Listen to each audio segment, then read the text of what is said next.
Tane sent me this. He has been a listener since episode 165, so shout out to him. This clearly, what he shared here, reads to me like a joke, but with some people, you just never know. He found someone moaning about WWE storylines. He says on a WrestleZone forum, and this person decided to come up with their own storyline. He says, "We think WWE writing is bad. Take a look at this." So I'm going to read it to all of you right now, and I'll let you determine how real or not you think it is, or what you think of the idea. This person says, "WWE is just blah. I don't watch it anymore. I just read recaps, and thank God I don't waste 3 hours of my time. We need new stuff, different, exciting." I've tried to spruce up some of the spelling and syntax and whatnot here, so at least it sounds like it's in English. "Give up PG." This is what this person says. Just give up PG. Just that simple. For example, Becky comes to Raw to be with Seth. Vinny, apparently he knows Vince McMahon intimately enough to call him Vinny, because he calls him that throughout this entire thing here. Vinny starts showing up, making the googly eyes at Becky. Seth confronts Vinny. Vinny tells Becky, "Are you going to tell him, or do you want me to?" Becky says she will handle it. In the back, she tells Seth that a long time ago, she slept with Vinny and had a child. Seth is distraught, doesn't know if he wants to be together anymore. Vinny tells Seth at WrestleMania he fights his son for the belt. Well, that's believable enough.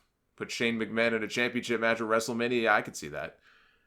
Then at the big event, everything goes black, and everyone expects The Undertaker, but no, it's Becky, all gothed out. She says, "I tried to give you a chance to come back to me, but you turned on me, so I turned on you." Then Shane comes out, but does not go to the ring. He says, "Oh, you thought you were fighting me." Becky takes the microphone and says, "Seth, do you know how old I am? I have been here since your great-grandfather wasn't even a thought. I'm a witch, and you're going to meet my son, Vinny, and I guess their son." Fade to black, the lights come on, and John Cena is in the ring, all dark, and gets his bad boy on, wins, short heel run, end of story. Oh, it's not the end of that. I've got so many questions about this story. This ain't the end of this.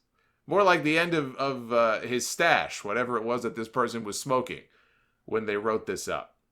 So basically, he stole the Lucha Underground idea of Katrina being alive for thousands of years as basically a witch. I'm still very confused as to exactly what's happening here.